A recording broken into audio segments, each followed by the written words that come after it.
This Melchizedek was king of Salem and priest of God Most High. He met Abraham returning from the defeat of the kings and blessed him. And Abraham gave him a tenth of everything. First, the name Melchizedek means king of righteousness, then also king of Salem means king of peace. Without father or mother, without genealogy, without beginning of days or end of life, resembling the Son of God, he remains a priest forever. Just think how great he was. Even the patriarch Abraham gave him a tenth of the plunder.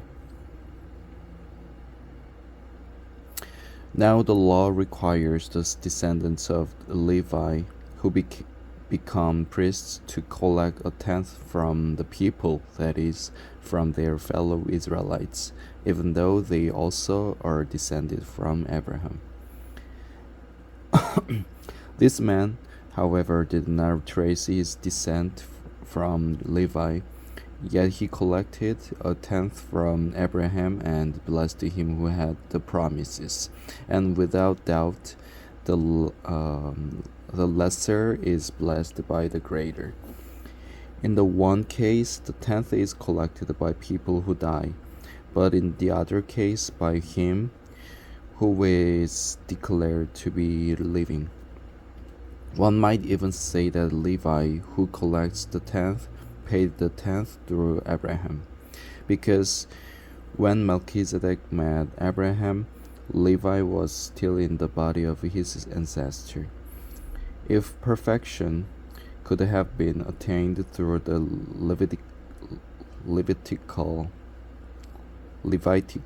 priesthood, and indeed the law given to the people established that priesthood, why was there still need for another priest to come, one in the order of Melchizedek, not in the order of Aaron? For when the priesthood is changed, the law must be changed also. He of whom these things are said belonged to a different tribe, and no one from that tribe has ever served at the altar. For it is clear that our Lord descended from Judah, and in regard to that tribe, Moses said nothing about priests. And what we have said is even more clear if another priest like Melchizedek appears, one who has become a priest not on the basis of a regulation as to his ancestry, but on the basis of the power of an indestructible life. For it is declared, "You're a priest forever in the order of Melchizedek." The former regulation is set aside because it was weak and useless, for the law made nothing perfect. And a better hope is introduced, by which we draw near to God, and it was not without an oath. Others became priests without any oath, but he became a priest with an oath when God said to him, "The Lord has sworn, and will not change his mind. You're a priest forever." Because of this oath, Jesus has become the guarantor of a better covenant.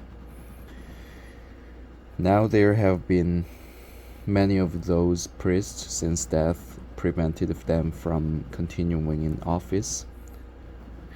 But because Jesus lives forever, he has a permanent priesthood. Therefore, he is able to save completely those who come to God through him, because he always lives to intercede for them. Such a high priest truly meets our need, one who is holy, blameless, pure, set apart from sinners, exalted above the heavens.